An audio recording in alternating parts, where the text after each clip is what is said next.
Hello बच्चों, जैसा कि आपको पता है कि हमने दो सेक्शन पोइट्री सेक्शन में एक एक चैप्टर करा दिया है। तो हमारा जो थर्ड सेक्शन आता है अगला, वो हमारा शॉर्ट स्टोरी सेक्शन का आता है। तो जो पहली शॉर्ट स्टोरी है आपकी, वो है आपकी द गोल्ड वॉच, वंजिकारा राफी की। तो बच्चों, उसी को आज हम एक्सप्लेन करने जा रहे हैं। और एक रिक्वेस्ट और है कि आप वीडियो को देखने के बाद में उसको लाइक ज़रूर किया करें और चैनल को सब्सक्राइब ज़रूर करें, क्योंकि ऐसा करने से हमारा यूट्यूब पर रिकॉर्ड बना रहेगा, अदरवाइज दिक्कत हो जाएगी। तो सबसे पहले द गोल्ड वॉच, जैसे कि सोने की घड़ी टाइटल से ही पता चलता है। तो इसमें शंकु एक व्यक्ति है जो बहुत गरीब है और फैक्ट्री में काम करता है, जिसकी एक पत्नी तथा दो बच्चे हैं और वो काफ़ी गरीब है। खर्चे उसके बहुत हैं, लेकिन आमदनी उसकी कम है। कर्ज इतना उसके ऊपर हो रहा है कि उसको रात को नींद नहीं आती।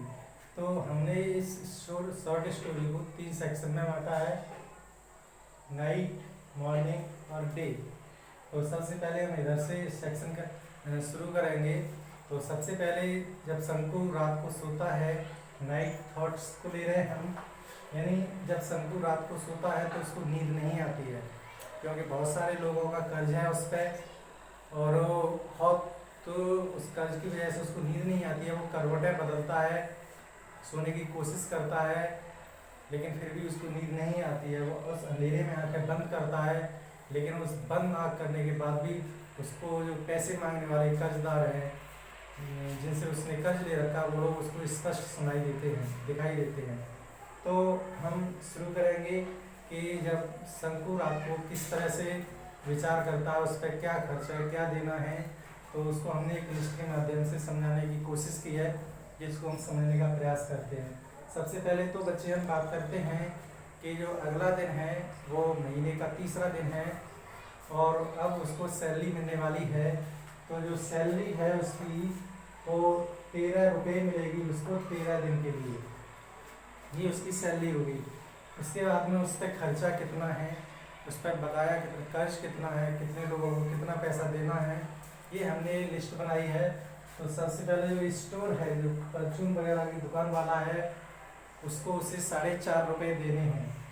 उसके बाद में डेथ एनिवर्सरी, यानी उसकी माँ की मृत्यु हो गई थी, तो वो अपनी माँ की बरसी में गया था गांव, तो उसने 5 रुपये कर्ज लिए थे, तो वो 5 रुपये उसको वो देने हैं। उसके बाद में टी शॉप, यानी चाय की दुकान वाला, जिसको उसे 3 रुपये देने हैं। और राइस, चावल, बीड़ी, इस तरह का सामान जो अली दुकानदार था उसने लिया था, उसको उसे 6 रुपये देने हैं। उसके बाद में फिश कॉमन, यानी मछली खरीदी थी, 1 रुपया उसका देना है उसको। और 1 महीने का जो किराया था उसका, जो 3 रुपये, वो भी उसको देना था। इस तरह से यदि हम बात करें तो उसकी आमदनी 13 रुपये थी, जब उसको देना था 22 रुपये 50 पैसे। आखिर जितनी सैलरी है उससे दोगुना उस पर कर्ज है, वो उस कर्ज को कहाँ से दे। इसके अलावा उस पर और भी अतिरिक्त कर्ज था। जैसे उसने अपनी पत्नी से 3 रुपये उधार ले रखे थे, वो 3 रुपये उसकी पत्नी ने अपने बच्चे की जो कमर की जो जंजीर होती है उसको बनवाने के लिए रखे थे, वो भी उसने उधार ले लिए। बच्चों, ये इतना कर्ज था शंकु पे, उसको नींद नहीं आती थी, क्योंकि उस पर बहुत ज़्यादा था, आमदनी नहीं थी। और रात को सोते समय उसको इन दुकानदारों की स्पष्ट भाषा अपशब्द सुनाई देते थे। जैसे कि चाय वाला जो चुन्नी था, वो बहुत ही तीखे शब्दों में बात करता था, बहुत घटिया भाषा में बात करता था, उसको गाली गलौज किया करता था। तो वो उसको रात में उसके कानों में स्पष्ट आवाज़ आ रही थी, शंकु सो नहीं पा रहा था, बिलबिला रहा था। उसके बाद में चाय बीड़ी वाला जो अली था, वो बहुत ही बेहूद और भद्दी भद्दी गालियाँ दिया करता था।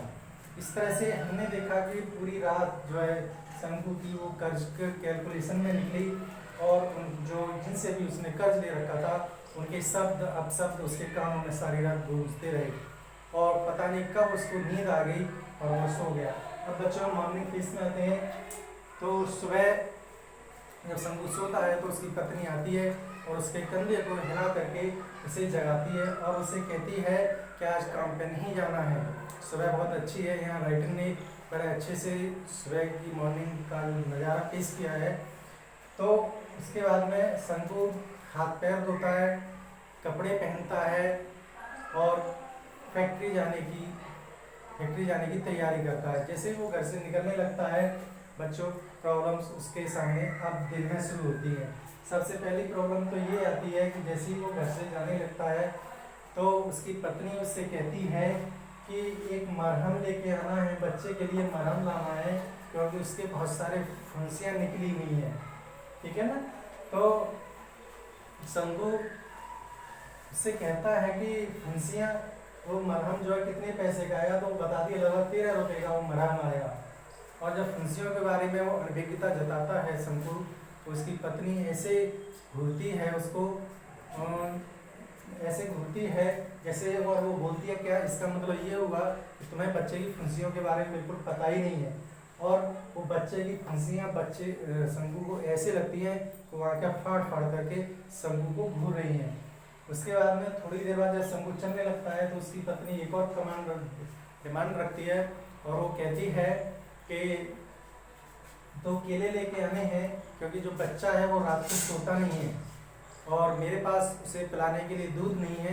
तो शंकु बड़ा तिलमिला जाता है, बड़ा परेशान होता है, खर्चे पे खर्चे हैं, ठीक है ना। उसी समय शंकु को एक नई बात पता चलती है कि उसकी बीवी गर्भवती है, प्रेग्नेंट है, सी इज प्रेग्नेंट, और तीसरा बच्चा जल्द ही उसके परिवार में आ जाएगा। शंकु बहुत परेशान हो जाता है, बहुत सारा कर्ज है, रात को नींद नहीं आती है और अटेंडिंग में बहुत सारी प्रॉब्लम है। तो इसके लिए वो क्या करता है, जिस फैक्ट्री में वो काम करता था उस फैक्ट्री का जो मैनेजर था, वो जब लंच होता था तो उस घड़ी को उतार के टेबल पर रख जाता था। वही सोने की घड़ी थी, जो टाइटल है हमारे चैप्टर का। तो अब हम इसी केस में पहुंचते थे, यानी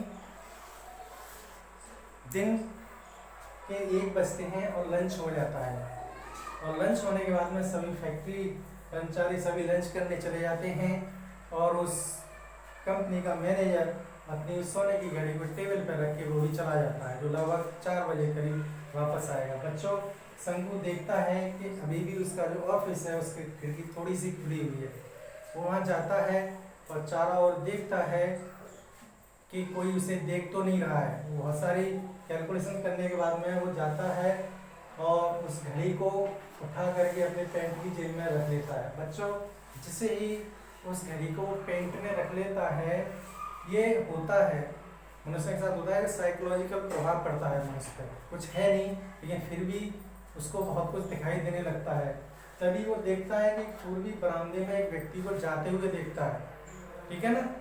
पूर्वी बरामदे में जाते हुए देखता है तो उसको ये लगता है कि उस व्यक्ति ने उसे घड़ी चढ़ाते हुए देख लिया है और अब वह गेट कीपर से उसकी कंप्लेन करने जाता है। बच्चों, जब वो ऐसा सोचता है तो उसे डर लगने लगता है और जो जेब में घड़ी रखी थी उसके, वो घड़ी उसको आग का अंगारा लगने लगती है, उसके तन बदन को जलाने लगती है।